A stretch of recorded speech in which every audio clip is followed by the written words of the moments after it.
Billionaire married a fat girl for a bet of $5 million, but her transformation shocked him. The wedding photos went viral for all the wrong reasons. Why would a billionaire marry her? The comments screamed. But what started as a cruel bet for $5 million would become the most expensive lesson in humanity one man would ever learn. This is a story of how a woman they called too fat to love transformed not just herself, but the heart of the man who married her as a joke. The exclusive rooftop bar of the Celestial Tower in Manhattan glittered with wealth and arrogance as 28-year-old Dominic Alexander Sterling III stood among a circle of equally privileged friends, swirling a glass of 30-year-old scotch that cost more than most people's monthly rent. Dominic was breathtakingly handsome in a way that only extreme wealth and genetic lottery could produce. 6 feet 3 inches with an athletic build maintained by a personal trainer, smooth dark brown skin that seemed to glow with good health and better skincare, sharp chiseled features that graced magazine covers, and dark, penetrating eyes that had never known rejection or genuine struggle. He was the heir to Sterling Industries, a tech empire worth $8.7 billion, and he wore his privilege like a second skin, never questioning whether he deserved the adoration and opportunities that had been handed to him since birth. His friends, Marcus, the investment banker's son, Julian, the real estate mogul's heir, and Preston, whose family owned half the luxury hotels in America, were cut from the same cloth. Beautiful, wealthy, and completely disconnected from the reality most people lived in. "I'm telling you, Dominic can get any woman he wants," Marcus said loudly, already on his fourth drink, his words slurring slightly as he gestured expansively with his glass. Any woman, supermodels, actresses, heiresses, they all fall at his feet. The man has never faced rejection in his entire life. Julian laughed, a sharp, cruel sound that cut through the ambient music and chatter. "That's because he only goes after 10s. Show me a 9.5 or below, and I guarantee even the great Dominic Sterling would struggle." The conversation might have ended there, just another night of rich men inflating each other's egos, except Preston, always the instigator, always looking to push boundaries and create drama, leaned forward with a glint in his eye that signaled trouble. "I've got a bet for you, Dom. $5 million says you can't marry an ugly woman and stay married to her for 1 year. Not just date her, not just sleep with her. Actually marry her, live with her, present her to society as your wife for 12 full months." The table fell silent as all eyes turned to Dominic, who had stopped mid-sip, his expression shifting from amusement to interest. "Define ugly," he said coolly, because even in his arrogance, Dominic liked to know the exact parameters of any challenge before accepting. Preston smiled wickedly. "A fat girl, not just curvy or thick. I'm talking really overweight. Someone society would never expect to see on your arm. Someone the tabloids would mock. Someone who makes people ask, what is he doing with her? You marry her, live with her as a real husband for 1 year, and I'll wire you $5 million a day after your first anniversary. But if you fail, if you divorce her early, if you cheat, if you can't handle being seen with her publicly, you owe me $5 million. Dominic's friends erupted in excited chatter, but Dominic himself was quiet, his sharp mind already calculating. $5 million meant nothing to his net worth, but the challenge itself, the sheer audacity of proving he could do something that would shock everyone who knew him, that was intriguing. "Make it interesting," he finally said. "I'll pick the woman, but she has to believe it's real. No telling her about the bet. A genuine marriage based on," he paused, choose his words carefully, "based on my supposed feelings for her." Preston extended his hand, grinning like the devil himself. "Deal. 1 year of marriage to a fat girl, starting from the wedding day. And Dom, I'm going to hold you to every public appearance, every family gathering, every society event. I want to see the great Dominic Sterling introduce an overweight woman as his wife to everyone who matters." They shook hands, sealing a bet that would change more lives than any of them could possibly imagine. A bet made in cruelty and arrogance that would ultimately teach its architect the most painful and precious lesson about what it means to truly see another human being. Dominic spent the next 2 weeks observing potential candidates with the cold calculation of someone selecting a business acquisition rather than a life partner, and the process made him increasingly uncomfortable in ways he refused to acknowledge. He found himself at coffee shops, bookstores, community centers, places he normally never frequented, studying women who fit Preston's cruel criteria. Most of the time, he felt like a predator, which should have been his first sign that what he was doing was fundamentally wrong. But privilege and pride are powerful blinders. Then, on a rainy Thursday afternoon, he saw her. Naomi Richardson was sitting alone in a corner booth of a small soul food restaurant in Brooklyn, completely absorbed in a thick textbook, occasionally taking notes in a worn notebook while her food grew cold beside her.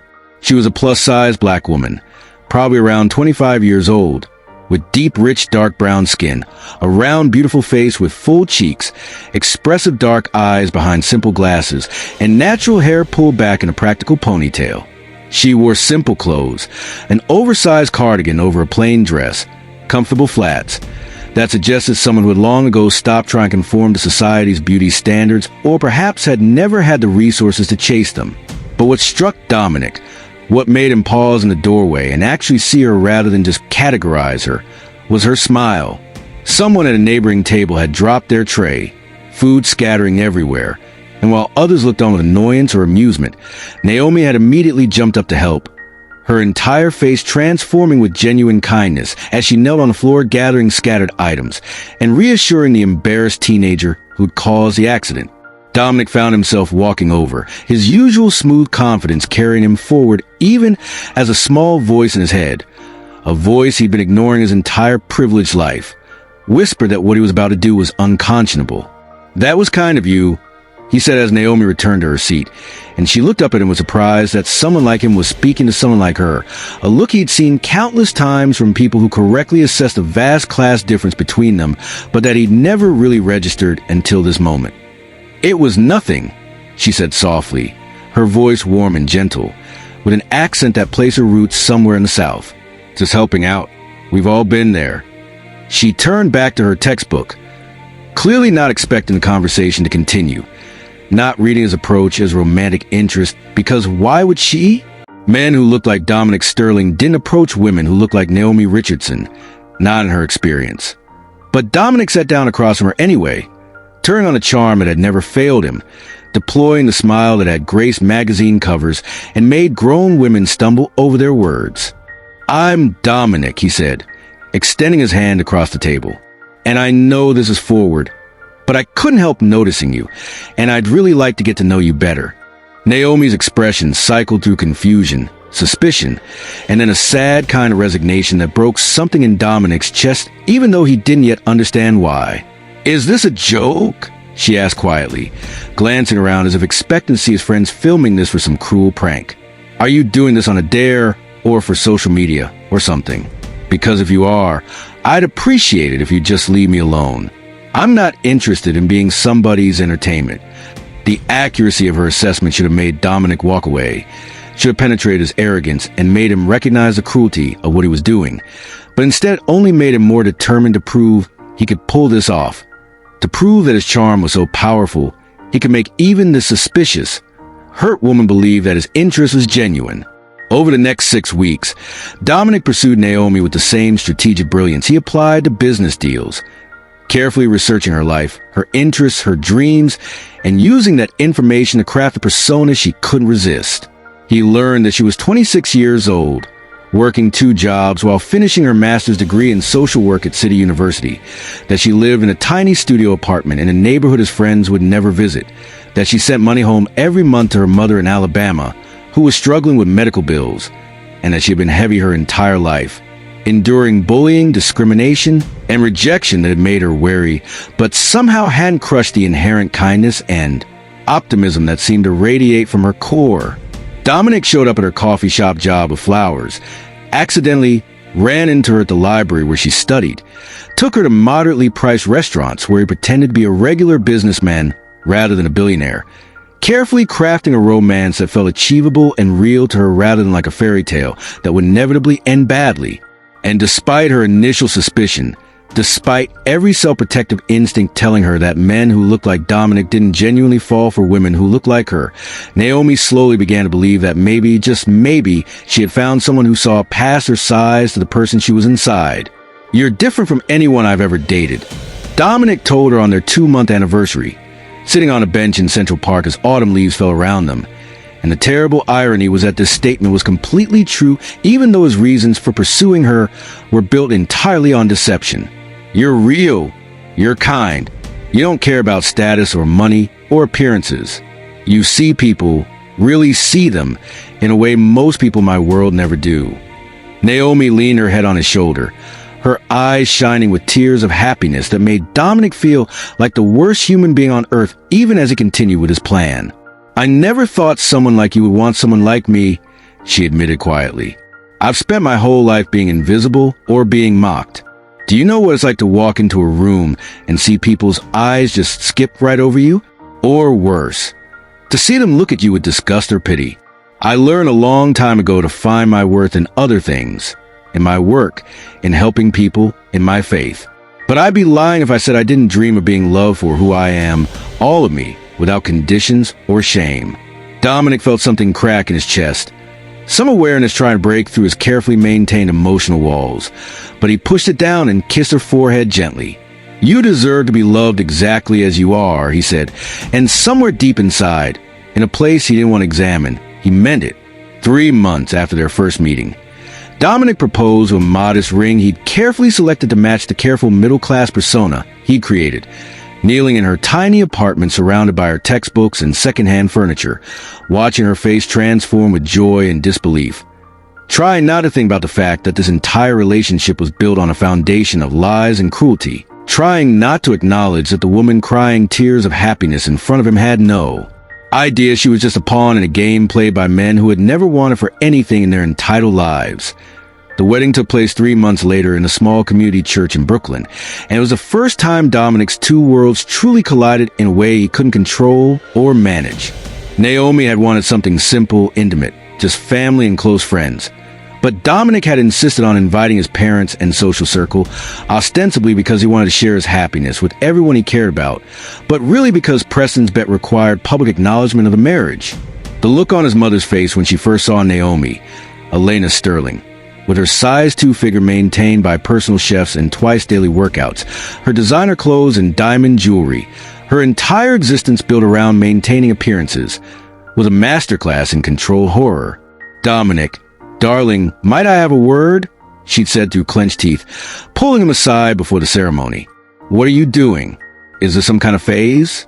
Some rebellion against your father and me? Because if it is, there are less drastic ways to make your point. Dominic had felt anger surge through him at his mother's barely concealed disgust, which was rich considering he'd entered this marriage for exactly the same shallow reasons. But he plastered on a smile and said, I love her, Mother. Naomi is the most genuine person I've ever met. Maybe you should try getting to know her instead of judging her based on how she looks. The wedding itself was beautiful in its simplicity. Naomi wore a modest white dress that she'd found on sale, her natural hair styled in elegant braids woven with white flowers. Her face glowed with genuine happiness as she walked down the aisle toward a man she believed loved her for who she was. Dominic's friends sat in the back rows, barely concealing their amusement and anticipation, already composing the social media posts they would make later, already calculating the social capital they would gain from being present at the spectacle. Preston caught Dominic's eye during the ceremony and smirked, a subtle reminder of their bet. And Dominic felt simultaneously triumphant that he was pulling this off and nauseated by what he was actually doing. The reception was torture. Dominic watched his society friends take selfies with Naomi like she was some kind of curiosity, listened to his mother make backhanded comments dressed up as compliments.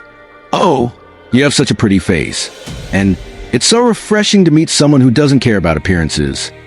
Saw the looks of pity and confusion from Naomi's family and friends who clearly couldn't understand what was happening, but were trying to be happy for her even as they worried. The photos went viral within hours. Someone had leaked them to gossip sites, and the internet exploded with commentary ranging from cruel mockery to confused speculation. Billionaire marries fat girl. Love or publicity stunt?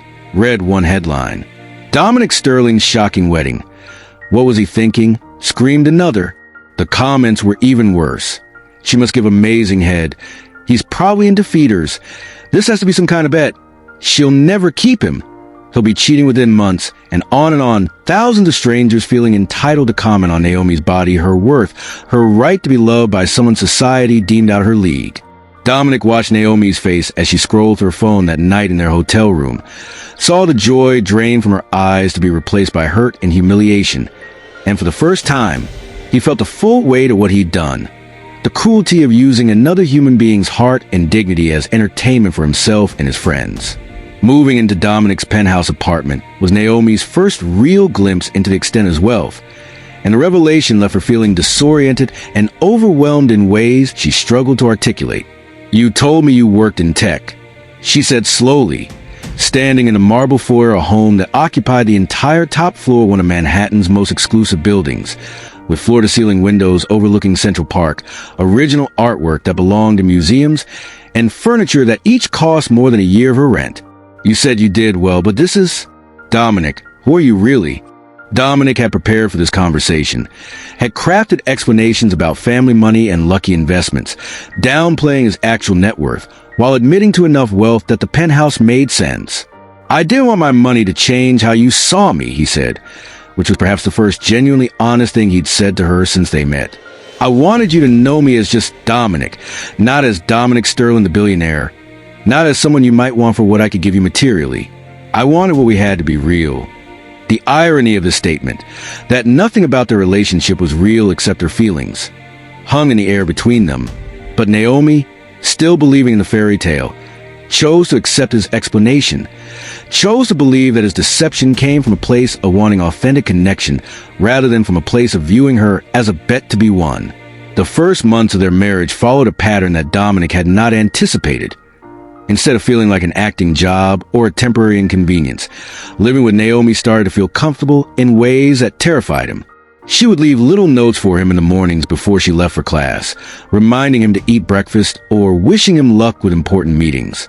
She filled the sterile penthouse with warmth, plants on the windowsills, her textbooks scattered across the dining table, her laughter echoing through rooms that had only ever known carefully curated silence. She cooked for him, real food that reminded him of his grandmother before wealth had turned his family's meals into catered affairs by celebrity chefs. She asked about his day and actually listened to the answers, offering insights from her social work studies that sometimes cut straight through to the heart of business problems he was facing. And most dangerously, she trusted him completely, shared her own struggles and dreams without reservation, made herself emotionally vulnerable in ways that made Dominic realize he had never been truly intimate with another person in his entire privileged life. His friends noticed a change during their monthly poker night at Julian's apartment. "You're actually sleeping with her, aren't you?" Marcus asked with poorly concealed disgust. "Like, regularly." "Dom, the bet was to marry her and stay married, not to actually consummate the marriage. You could have separate bedrooms. You could tell her you want to wait. You could have side pieces. You don't actually have to." He trailed off, unable to even finish the thought, and Dominic felt rage surge through him at the implication, rage that was complicated by the guilt of knowing he'd started this entire situation with the same prejudice and cruelty his friends were now expressing. "She's my wife," Dominic said coldly, "and frankly, what happens in our bedroom is none of your business."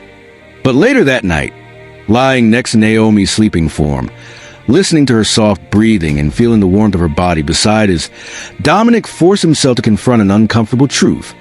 He was starting to actually care about this woman he'd married as a joke, starting to see her not as a bet or a challenge, but as a person with dreams and fears and capacity for love that was far greater than anything he'd ever experienced in his world of beautiful, hollow people who valued appearance over substance.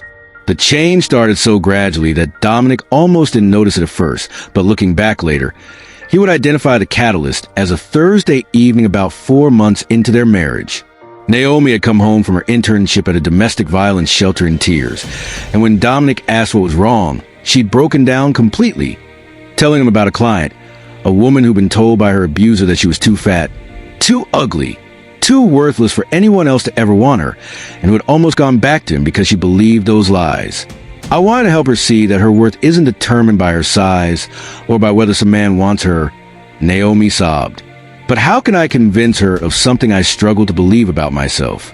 I look in the mirror and I see all the things people have told me my entire life, that I'm too big, that I don't deserve love, that someone like you being with someone like me is some kind of cosmic joke that will end the moment you realize you can do better." Dominic had held her, feeling like absolute garbage because her self-doubt existed precisely because their marriage was a cosmic joke, because he had initially seen her as beneath him, because everything she feared about their relationship was actually true. But in that moment, holding this woman who gave so much of herself to helping others despite carrying her own deep wounds, Dominic made a decision that would change everything. "I'm hiring you a personal trainer and nutritionist," he said. "Not because I need you to change, not because I love you any less exactly as you are, but because I can see that you aren't happy with yourself. And if working on your health would make you feel more confident, more able to look your clients in the eye and tell them they're worthy, then I want to give you that gift." Naomi had looked at him with such complex emotions. Gratitude mixed with hurt. Hope mixed with fear that his offer meant he was secretly ashamed of her appearance. Love mixed with the terrible vulnerability of allowing herself to want something she'd been told her entire life was beyond her reach. "You really don't care what I look like?" she asked quietly. "You'd stay with me even if I stayed exactly this size forever?" And Dominic, in perhaps the first moment of complete honesty since their relationship began, took her face in his hands and said, "Naomi, I married you. I wake up next to you every morning. You're brilliant, kind, funny, and so goddamn beautiful that it actually hurts sometimes to look at you and know I don't deserve you. Your size has never been the issue. My fear is that you don't see in yourself what I see, and if having support to work on your health goals would help you see yourself more clearly, then I'm offering that support. But whether you lose weight or gain weight or stay exactly the same, you're my wife and I'm not going anywhere." It was the truest thing he'd ever said to her, and also the cruelest because it was built on a foundation of lies. But in that moment, Naomi believed him completely. She started working with the personal trainer and nutritionist Dominic hired. Not the harsh, appearance-obsessed professionals his mother used, but compassionate specialists who focus on health and wellness rather than achieving some arbitrary beauty standard. She started therapy to work through decades of internalized shame and discrimination. She began a yoga practice that connected her to her body in ways that weren't about punishment or try to shrink herself, but about honoring what her body could do, how strong and capable it was.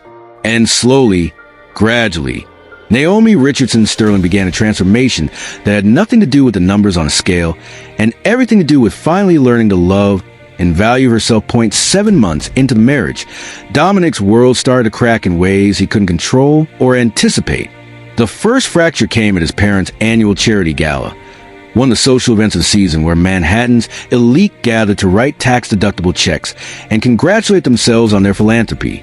Dominic's mother had forgotten to send Naomi an invitation, clearly hoping her son would attend alone, but Dominic had insisted on bringing his wife, had even hired a stylist to help Naomi find a dress that made her feel beautiful and confident. When they walked into the ballroom, conversation literally stopped. Naomi looked stunning in a deep emerald gown that complemented her skin tone beautifully, her hair styled elegantly, her makeup highlighting her natural beauty. But more than that, she radiated a confidence that came from 7 months of therapy and self-work, a refusal to shrink or apologize for taking up space in a room full of people who believed she didn't belong. Dominic felt an unexpected surge of pride walking beside her, felt something shift in his chest as he watched her hold her head high despite the stares and whispers, and realized with dawning horror that what he was feeling was genuine love for this woman he'd married as a bet. The second fracture came later that same evening when Preston, drunk and bitter that Dominic was actually succeeding at the bet, cornered them near the bar and said loudly enough for several people to hear, 9 months. To go, Dom. Think you can make it? That's a long time to pretend. Naomi had looked confused, and Dominic had felt panic flood his system as he tried to deflect, but the damage was done. The seed of doubt had been planted, and later that night Naomi asked what Preston meant.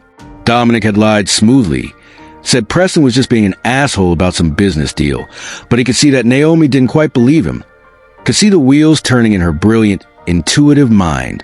The third and final fracture came 2 days later, when Naomi was using Dominic's laptop to finish a paper.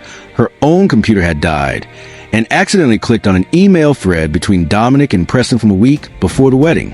The subject line read, "Bet update," and the preview text was enough. "Can't believe you're actually going through with marrying the fat girl. Easiest $5 million you'll ever make."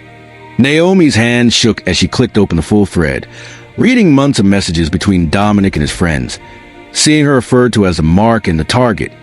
reading Preston's gleeful updates about how the tabloids were covering their marriage, seeing Dominic's own early messages where he described with the same casual cruelty she'd endured her entire life from strangers, but this time from the man she'd trusted with her heart. The paper she'd been writing about dignity and respect in social work practice seemed like a bitter joke now. When Dominic came home that evening, he found Naomi sitting in the dark living room, his laptop open in front of her, her face completely blank in a way that scared him more than tears would have. "Tell me I'm misunderstanding," she said quietly.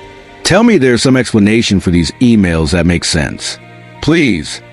But Dominic, looking at the evidence of his own cruelty displayed on the screen, Noah he'd been caught in a lie too big and too documented to talk his way out of, could only stand there in silence as the full weight of what he'd done crashed down on him like a physical blow.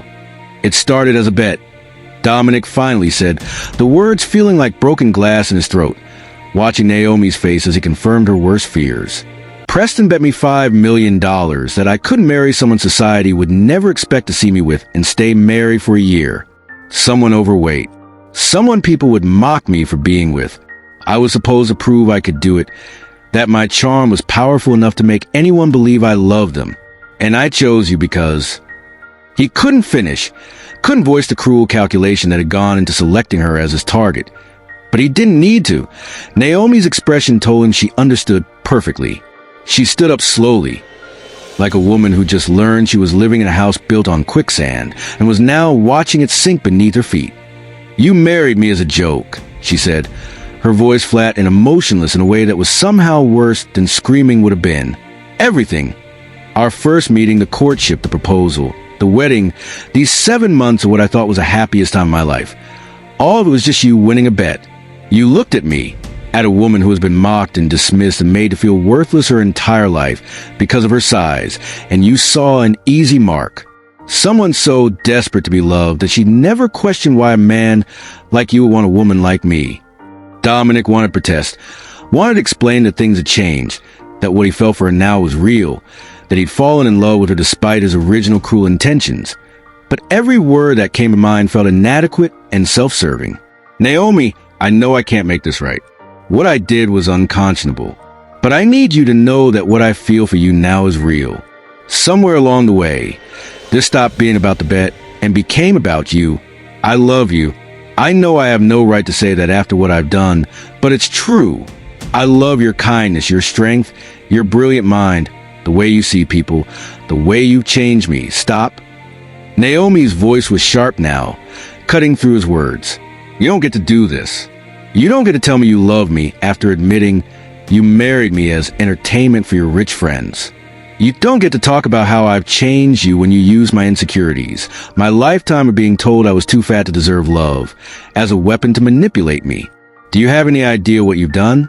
I trusted you, Dominic. I gave you parts of myself I'd never given anyone. I believe, God, I was so stupid.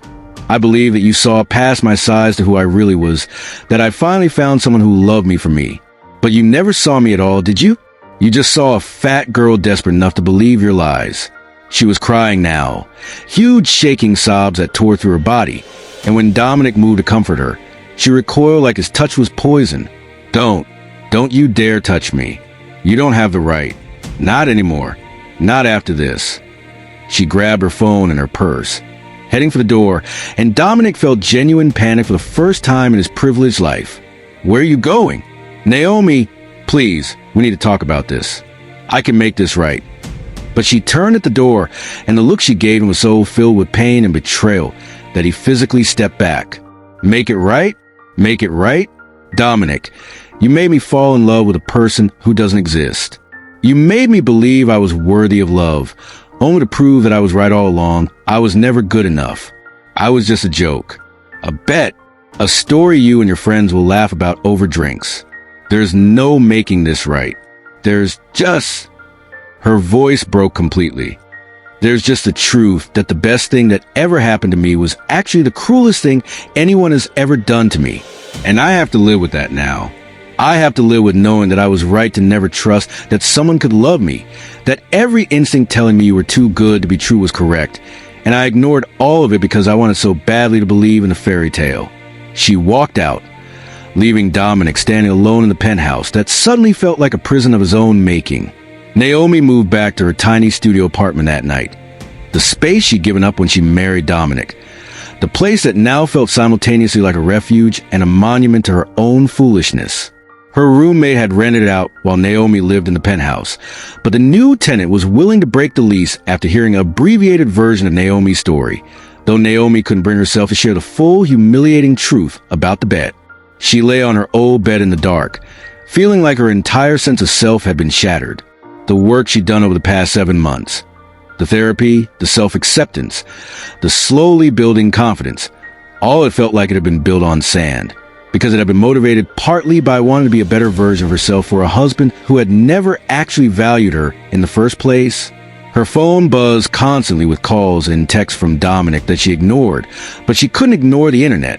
The story had somehow leaked. She suspected Preston or one of Dominic's other awful friends, and now the same gossip sites that had mocked their wedding were having a field day with the revelation. Billionaire's marriage was actually a bet. Wife had no idea she was part of Cruel Game, read the headlines. The comments were somehow worse than before, ranging from people who felt sorry for her to those who insisted she must have known that no one was that stupid, that she was probably in on it and just playing victim now. The narrative that hurt most was the one suggesting she'd trapped him. That, of course, a fat girl would jump at the chance to marry a billionaire, and now she was probably going to take him for millions in the divorce.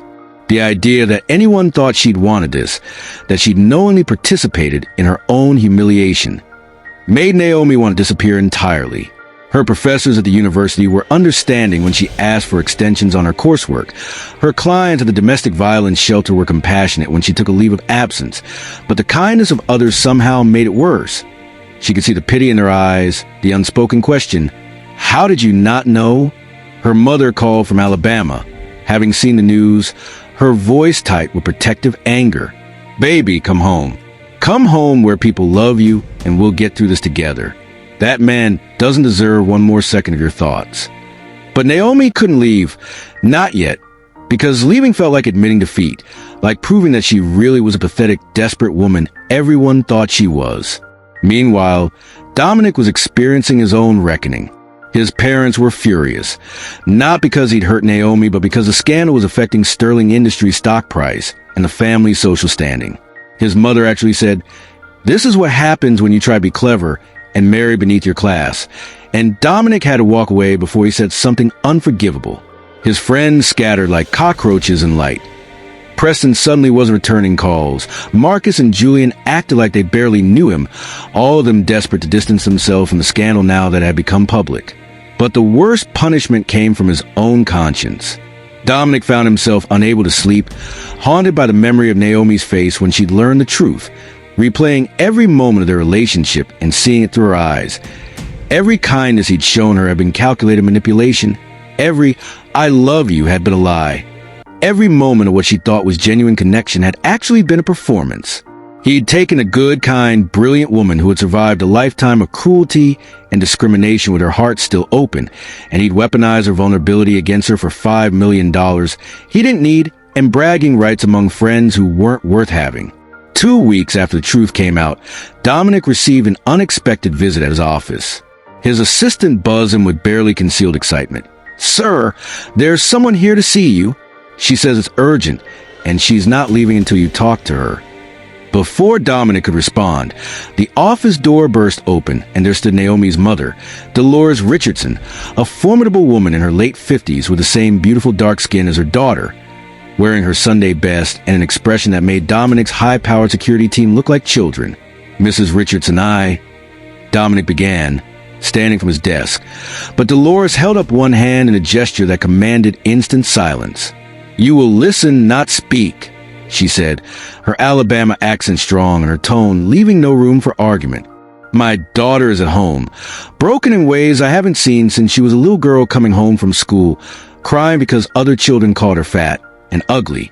She's questioning everything about herself, wondering if she'll ever be able to trust anyone again, convinced that her instinct that she wasn't worthy of love was correct all along. You did that. You took a good woman who had worked hard to overcome a lifetime of being made to feel less than, and you confirmed her worst fears for a bet." Dolores walked further into the office. her eyes sweeping over the expensive furnishings and modern art with an expression that said she was unimpressed by his wealth. "But here's what I came to tell you, Mr. Sterling. I raised my daughter to be strong. I raised her to know that her worth isn't determined by her size or by whether some man wants her. And she's going to survive this. Because Richardson women don't stay down, no matter how hard life knocks us. She's going to heal and grow and become even more the remarkable woman she already is. And you're going to live the rest of your life knowing you had something real and precious, and you threw away because you were too stupid and selfish to recognize it until it was too late." Dominic felt tears burning in his eyes. This woman whose daughter he devastated was somehow still giving him more grace than he deserved. "Mrs. Richardson, I know I can't make this right. I know I've done something unforgivable. But I need you to know that I do love Naomi. I know I have no right to. I know I lost that privilege when I betrayed her, but it's true. And I will spend the rest of my life trying to make amends, even if she never forgives me, even if she never speaks to me again. What I did was monstrous, but she made me see so many things about myself and my world. She changed me, and I will never stop being grateful for the time she gave me, even though I didn't deserve a second of it." Dolores studied him for a long moment, her expression unreadable. "You love her now," she said finally. "Now that it's too late, now that you've destroyed her trust, now that the cost is finally real to you. But where was that love when you made the bet? Where was it during your wedding when you knew she believed everything was real? Where was it all those nights when she told you her fears and you used that information to manipulate her better?" She shook her head sadly. "Love without respect, love without honesty, love that only shows up when it's convenient. That's not love, Mr. Sterling. That's just guilt. And guilt isn't enough to fix what you broke." She turned to leave, but at the door she paused. "But I'll tell you this. If you genuinely want to make amends, if you truly love my daughter and not just the idea of her or your guilt over what you did, then prove it. Not with money, not with grand gestures, not with public apologies. Prove it by becoming a man worthy of her, by doing the hard work of examining yourself and why you thought treating another human being like that was acceptable in the first place. Become someone different, someone better. And if you succeed, if you genuinely transform yourself, then maybe, one day you'll have earned the right to speak to her again. But that's not about winning her back, Mr. Sterling. That's about honoring who she is by becoming someone who would never do what you did to anyone ever again." Then she was gone, leaving Dominic alone with the truth. The woman he'd married as a joke had already transformed him more than he'd realized. And if he wanted any chance at redemption, he had to complete that transformation on his own, not because it might win her back, but because it was simply the right thing to do. Over the next 3 months, Dominic and Naomi underwent separate transformations that would have been beautiful if they hadn't been born from such pain. Naomi threw herself into therapy with an intensity that alarmed even her counselor, determined to understand why she'd been so willing to ignore every red flag, why she'd been so desperate for love that she'd suspended all critical thinking. She discovered layers of internalized fat phobia and shame she hadn't realized she carried, beliefs that she'd absorbed from a culture that taught her she was less valuable because of her size. She joined support groups for women who'd been deceived and manipulated by romantic partners, finding community with others who understood the specific pain of having your trust weaponized against you. She completed her master's degree with a thesis on dignity and recovery after trauma, using her own experience to inform her understanding of how to help others rebuild their lives after betrayal. And slowly, painfully, she began to reclaim her sense of self.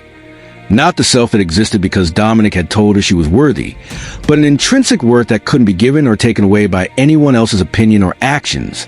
The physical transformation that started during her marriage continued, but now it was entirely for herself, on her own terms, with her own goals that had nothing to do with being attractive to anyone else.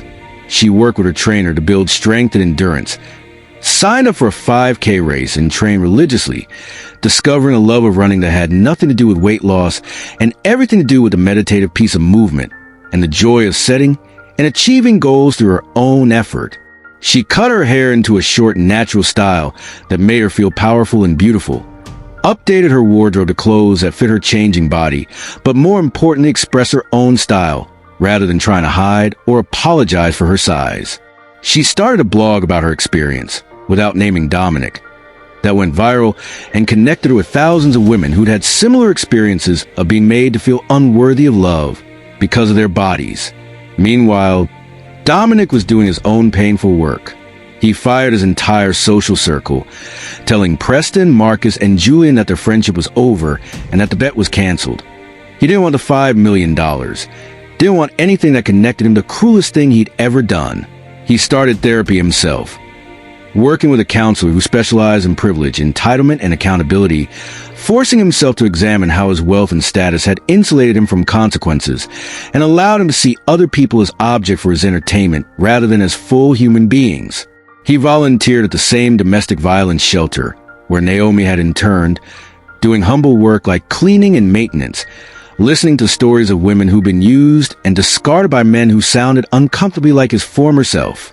He established a foundation focused on body positivity and supporting women's education, putting his money where his mouth had never been, using his platform to amplify voices that had previously been marginalized. He wrote Naomi one letter, not asking for forgiveness or contact, but simply taking full responsibility for everything he'd done, acknowledging the harm he'd caused, and telling her that he was working to become someone different, someone who would never treat another human being the way he treated her. He didn't send it through lawyers or expect a response. He simply wanted her to know that her pain had not been invisible or meaningless, that it had cracked open his worldview and forced him to confront truths about himself that he'd spent his entire life avoiding. 6 months after their separation, Dominic and Naomi crossed paths at a fundraising event for a nonprofit supporting survivors of domestic violence. Neither had known the other would be there. Naomi was presenting research from her thesis. Dominic was there representing his new foundation as a sponsor. The moment Dominic saw her walk into the ballroom, his breath literally caught in his chest. The transformation was stunning, but not in the way his cruel friends would have expected or appreciated. Yes, Naomi had lost significant weight through her consistent work with her trainer and nutritionist. Yes, her body shape had changed dramatically, but that wasn't what made her beautiful. She radiated confidence and self-possession that came from genuine self-knowledge and hard-won peace. She wore a perfectly tailored pantsuit in deep purple that was professional and elegant, her short, natural hair framing her face beautifully. But more than any physical change, she carried herself with an authority and presence that commanded respect. She was speaking to a group of nonprofit directors, her voice strong and clear, her brilliant mind evident in every word. And Dominic realized that this was who she'd always been. The marriage hadn't made her this woman. It had simply given her resources to accelerate a transformation that had been inevitable because of who she fundamentally was at her core. When Naomi noticed Dominic across the room, something flickered across her face. Pain, anger, and then a deliberate smoothing into neutral professionalism. She didn't avoid him or flee, didn't cause a scene or pretend he didn't exist. She simply nodded once in acknowledgement and turned back to her conversation. A clear message. You don't have power over me anymore. Dominic felt simultaneously proud of her strength and devastated by her indifference. Later, during the reception, they ended up standing near each other at the buffet table through simple logistics rather than intention. The silence between them was heavy, with everything unsaid. Finally, Naomi spoke, her voice carefully neutral. Your foundation's work is getting attention. The body positivity campaigns are reaching a lot of women who need to hear those messages. Dominic looked at her, really looked at her, seeing not the woman he'd manipulated, but the woman he'd lost. I learned from the best, he said quietly. Everything good that foundation is doing, every message about dignity and worth, and refusing to let others define your value, that's all from you. You taught me that, even though I was too arrogant to see it at the time. Naomi's carefully controlled expression cracked slightly. Don't do that. Don't try to give me credit for your choices. You hurt me, Dominic. You devastated me in ways I'm still recovering from. But I rebuilt myself, and that was MY work, not yours. And if you've genuinely changed, if you've done the work to become someone different, that's also your choice, your effort. I don't want credit for your transformation, and you don't get credit for mine. We're separate people living separate lives, and that's how it needs to stay. She started to walk away, but Dominic couldn't let her go without saying what he'd been needing to say for months. Naomi, wait, please. I know you don't owe me anything, least of all your time, but I need to say this. She paused but didn't turn around, her posture tense. The person I was when I made that bet, when I pursued you and married you, that person doesn't exist anymore. You destroyed him in the best possible way. You showed me what it means to be truly human, truly kind, truly brave. You showed me that strength has nothing to do with power or money or status. That real beauty has nothing to do with fitting some arbitrary standard. That worth is intrinsic and can't be given or taken away by anyone else's approval. I learned that by watching you survive what I did to you with your humanity intact. And I'm sorry. God, Naomi, I'm so sorry. Not sorry I got caught. Not sorry for the consequences I'm facing, but genuinely, devastatingly sorry for hurting you, for using you, for taking your trust and vulnerability and weaponizing them against you. I'll spend the rest of my life trying to make amends for that, try and be someone worthy of having known you, even though I know that can never be enough. Naomi stood with her back to Dominic, her shoulders rigid, processing his words and the sincerity she could hear in his voice despite not wanting to believe it. Before she could respond, a commotion near the entrance drew everyone's attention. Preston had arrived at the event, apparently drunk, and was making a scene. "Where's the happy couple?" he shouted, stumbling into the ballroom. "Oh, wait, they're not a couple anymore because someone," he pointed at Dominic, "couldn't keep his mouth shut. Cost me $5 million. Dom, $5 million because you had to go and develop actual feelings for your fake wife." He laughed bitterly, drawing shocked stares from the assembled guests. Security moved toward him, but Preston wasn't finished. "Want to know the real joke?" he continued, his voice carrying across the now silent room. "The bet wasn't even Dom's idea. It was mine. I was jealous because he had everything, money, looks, women throwing themselves at him, and I wanted to see him humiliated. I wanted to watch him parade around with a fat girl and see him realize what it felt like to be laughed at for once in his privileged life. And it worked. The tabloids had a field day. Except then the idiot actually fell for her, and now look at both of them. She's gorgeous and successful, and he's moping around like some tragic figure. The whole thing backfired spectacularly. The room erupted in shocked whispers and angry murmurs. Naomi felt like she'd been punched in the stomach. She'd known about the bet, but hearing it described so callously, hearing Preston admit it had been designed specifically to humiliate Dominic through association with her, cut deeper than she'd expected. But what happened next shocked her even more. Dominic walked calmly across the room, and for a moment everyone thought he might hit Preston, might give in to the violence that seemed justified. Instead, he pulled out his phone, tapped a few times, and then held it up for everyone to see. "I recorded every interaction I had with you regarding this bet," Dominic said, his voice cold and clear. "Every text, every email, every conversation. I've been working with lawyers for months, and as of this morning, you're being sued for conspiracy to defraud, emotional damages, and defamation. The $5 million you thought you'd save? That's nothing compared to what this is going to cost you." He turned to address the entire room. "I want everyone here to understand something. What I did to Naomi Richardson was unconscionable. I married her as part of a cruel bet, used her vulnerability against her, and betrayed her trust in the most fundamental way possible. Preston initiated the bet, but I chose to accept it. I chose to pursue her, to manipulate her, to make her believe our relationship was real when it was built on lies. Preston's cruelty doesn't excuse mine. It just means we were both monsters."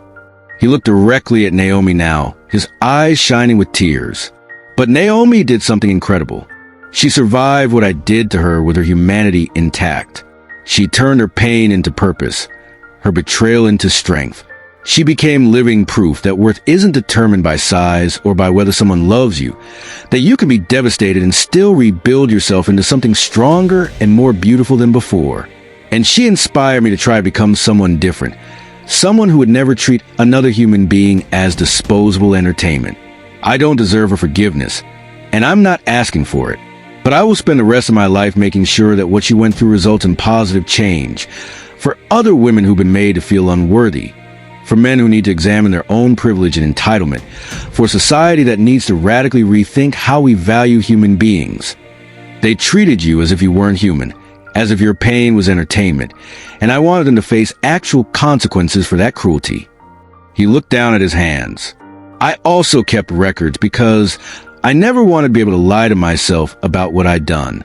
It would have been easy to rewrite the history in my mind, to tell myself it wasn't that bad or that I'd always had good intentions underneath.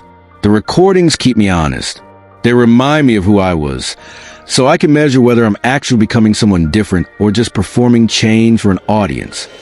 Naomi felt something shift in her chest, some small crack in the wall she'd built around her heart. This wasn't the Dominic who'd married her as a bet. This was someone who'd done genuine work, who'd looked at his own ugliness and chosen to change rather than justify. But was that enough? Could it ever be enough? Over the following weeks, Naomi found herself thinking about Dominic more than she wanted to admit. She'd see articles about his foundation's work, providing scholarships for plus-size women pursuing higher education, funding anti-bullying programs that specifically address size discrimination, sponsoring research into health at every size. She'd hear from colleagues at the domestic violence shelter about an anonymous donor who'd funded a new wing and specifically requested that staff receive training on how size bias intersects with domestic violence. She knew it was Dominic, knew he was doing the work not for recognition or redemption, but because he was genuinely trying to make amends through action rather than words. Her therapist encouraged her to examine why she was tracking his actions, why she cared whether he genuinely changed.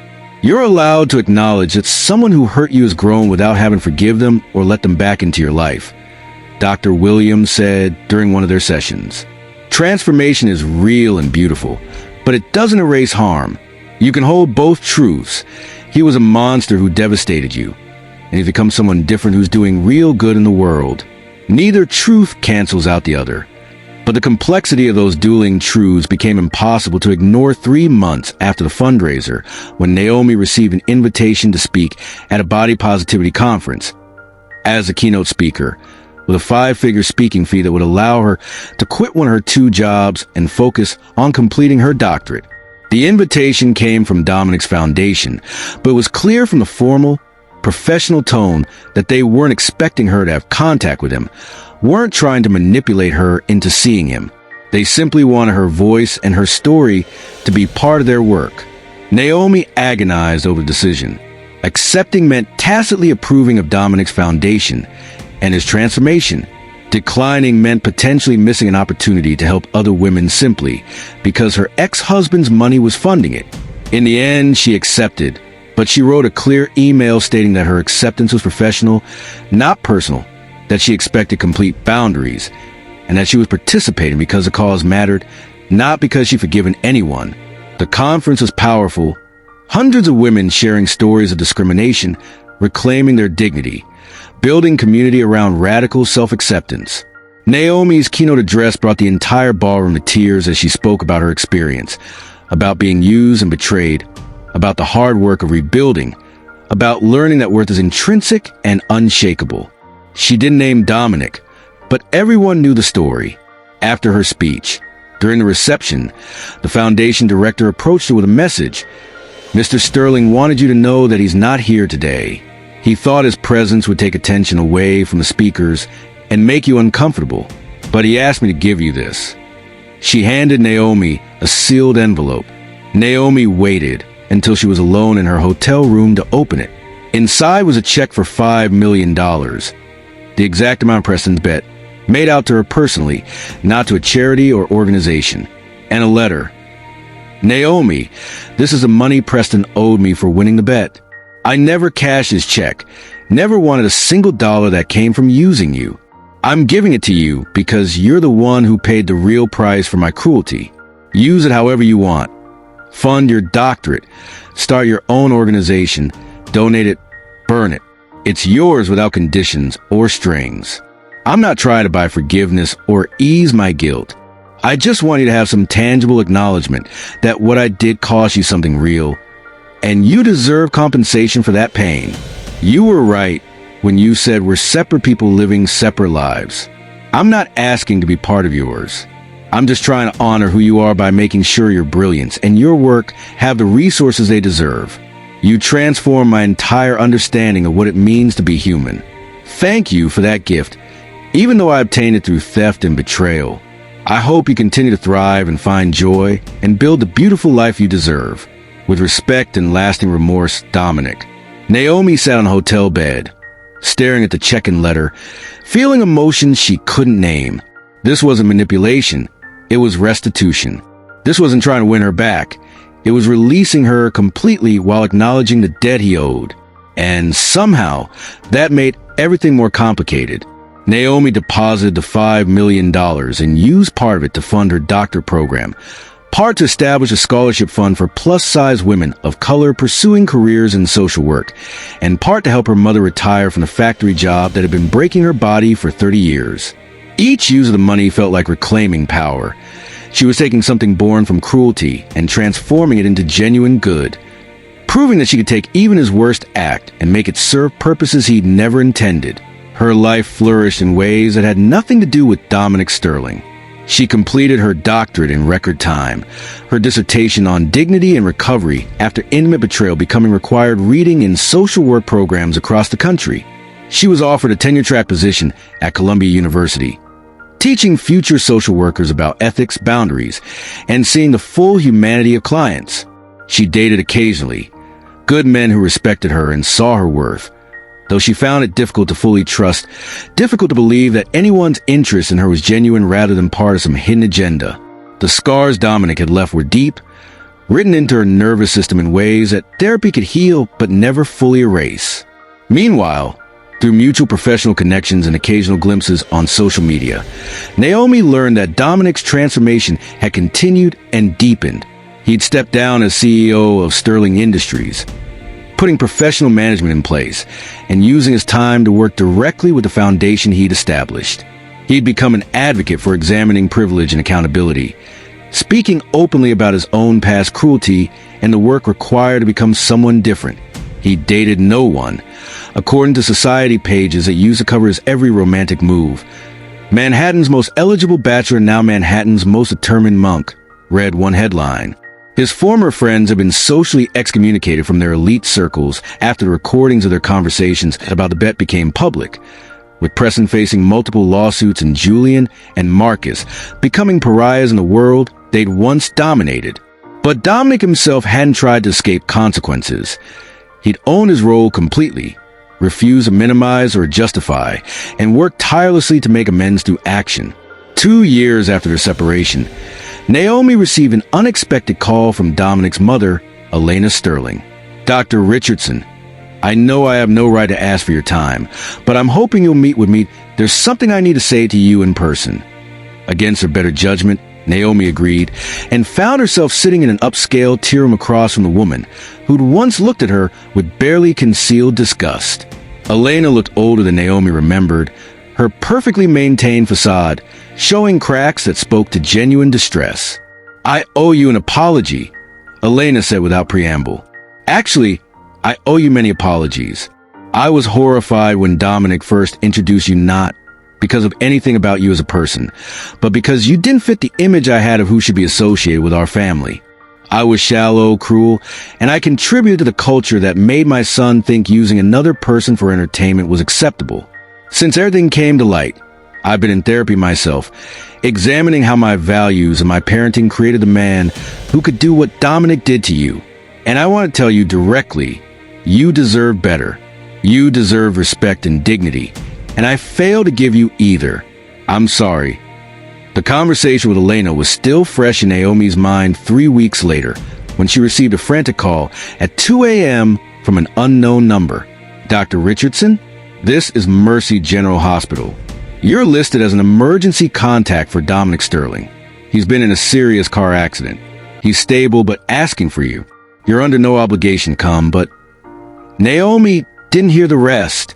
She was already grabbing her keys, her heart pounding with emotions she thought were long buried.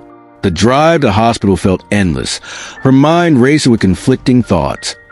Why was she still his emergency contact after 2 years? Why did she care so much if something happened to him? Why did the thought of him dying fill her with a grief that felt disproportionate to their history? When she burst into his hospital room, Dominic looked genuinely shocked to see her. He was battered and bruised, one arm in a cast, cuts and contusions across his face, but alive. Naomi? You came? I never thought. When I updated my emergency contacts, I put you down, but I never imagined you'd actually... He trailed off, seeming overwhelmed by her presence. What happened? Naomi demanded, taking in the extent of his injuries, her professional social worker instincts warring with her personal feelings. Drunk driver ran a red light. Dominic said weakly, T-bone my car on the driver's side. They said I was lucky to be alive. He looked at her with an intensity that made her uncomfortable. Naomi, when I was trapped in that car, waiting for the paramedics, thinking I might die, the only thing I could think about was how I wasted the time I had with you. How I had something real and precious, and I destroyed it through my own cruelty and arrogance. I kept thinking, I never got to tell her that she was right about everything, that I was a monster, that she deserved someone infinitely better, that the real transformation wasn't physical but internal, and she showed me what that looks like. Tears were streaming down his battered face now. I know I don't have a right to say this. I know you built a beautiful life without me, and that's exactly what you should have done. But Naomi, I have loved you, really truly loved you, from the moment you saw through my bullshit at that gala and called me out. I loved you when you looked at me with contempt because I betrayed you. I loved you when you walked away because you deserved to. And I'll love you for the rest of my life, whether I ever see you again or not, because you taught me what love actually is. Seeing someone's full humanity, respecting their autonomy, wanting their happiness even when it doesn't include you. The machines monitoring his vitals beeped steadily in the silence that followed. Naomi felt like she was standing at a crossroads, every protective instinct screaming at her to walk away, to not let herself be vulnerable to this man who devastated her once before. But she was also deeply, professionally trained in recognizing genuine transformation versus performance, and everything she'd witnessed over the past 2 years suggested that Dominic's change was real, bone-deep, permanent. I can't just forgive you because you had a near-death experience, she finally said. I can't just forget 2 years of healing work because you're injured and vulnerable. That's not how trust works. That's not how real relationships are built. Dominic nodded, wincing at the pain the movement caused. I know. I'm not asking you to forget or forgive. I'm not even asking for another chance. He paused, seeming to struggle with how to articulate something important. I just wanted you to know that the transformation everyone talks about, me becoming a better person, doing better work, using my privilege differently, that's not the real transformation. The real transformation is internal and ongoing. It's waking up every day and choosing to see people as full human beings rather than as objects for my entertainment or use. It's examining every privilege I have and asking how I can leverage it for good rather than for personal gain. It's understanding that my comfort and ego are less important than other people's dignity. And you taught me all of that, Naomi. You just by being who you are, by surviving what I did to you with your humanity intact. Show me what actual strength looks like, what real beauty is, what genuine worth means. He took a shaky breath. So I'm not asking you to come back to me. I'm just saying thank you. Thank you for existing. Thank you for teaching me those lessons, even though you shouldn't have had to. Thank you for showing me that people are not disposable, that cruelty has real consequences, that transformation is possible, but it requires genuine work and accountability. You changed me. And even though I lost you in the process, I'm grateful because the person I am now is someone I can actually respect. Naomi felt tears streaming down her face, years of pain and anger and hurt slowly loosening their grip on her heart. You really have changed, she said softly. I've been watching from a distance, seeing the work you're doing, hearing about how you've completely restructured your life and values. And I've been so angry about it sometimes, because it felt unfair that you got to have this redemption arc while I was still dealing with the trauma you caused. But I'm starting to understand that your transformation and my healing are separate journeys that don't actually depend on each other. She pulled a chair close to his hospital bed and sat down, a gesture that felt monumental in its symbolism. I don't know if I can ever fully trust you again, Dominic. I don't know if we can ever be anything more than two people who share a painful history and a commitment to similar values. But I think I'm ready to try being in the same room with you without it destroying me. I think I'm ready to acknowledge that the man who made that bet doesn't exist anymore, and the man lying in this hospital bed is someone different. Someone I might be able to know as a human being rather than as my traumatizer. Over the following weeks, as Dominic recovered from his accident, they began a slow, careful process of rebuilding connection.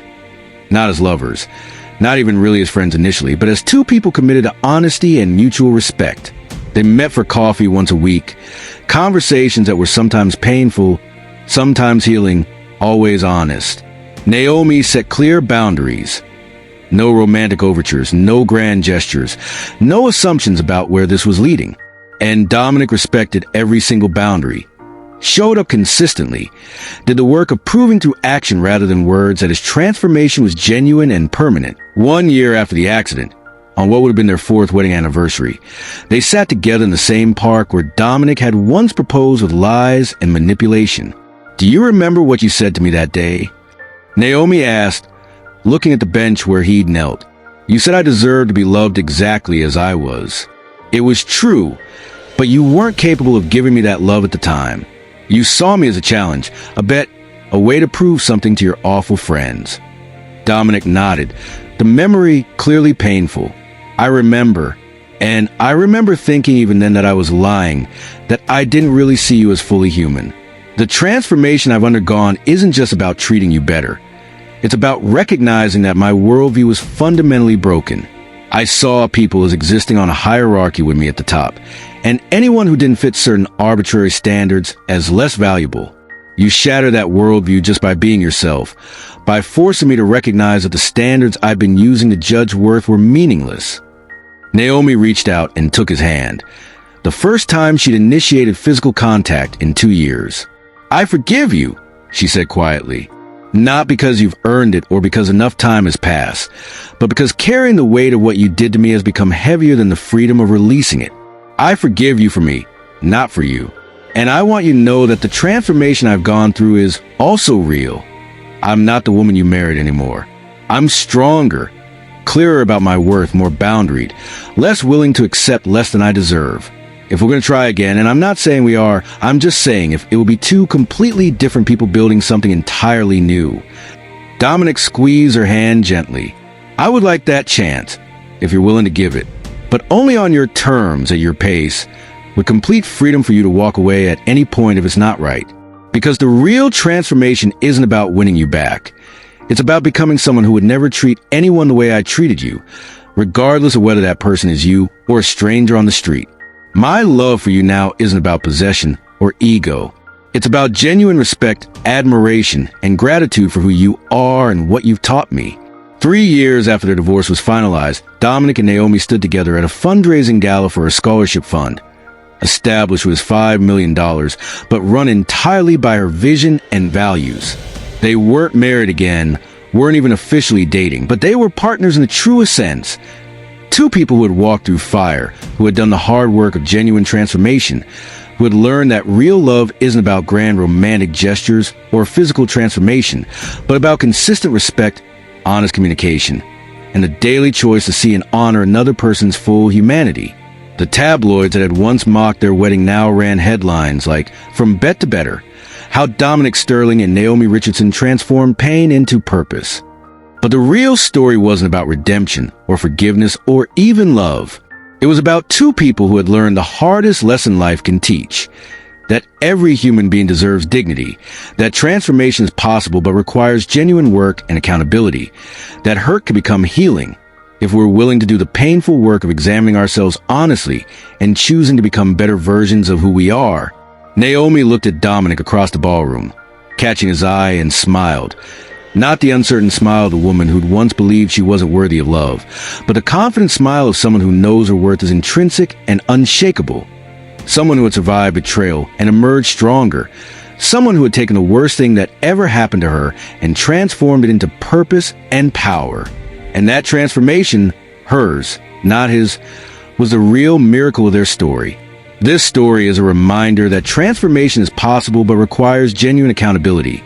That forgiveness doesn't mean forgetting or returning to old patterns. That self-worth must be intrinsic rather than dependent on others' validation. And that sometimes the cruelest beginnings can lead to the most profound growth. Not because the cruelty was justified or necessary, but because some people choose to transform their pain into purpose, their betrayal into boundaries, their devastation into determination. Naomi Richardson's journey was never about losing weight or winning back her husband. It was about discovering her own worth, building an unshakable sense of self, and proving that how others treat us doesn't define us unless we allow it to. That is the truest transformation of all.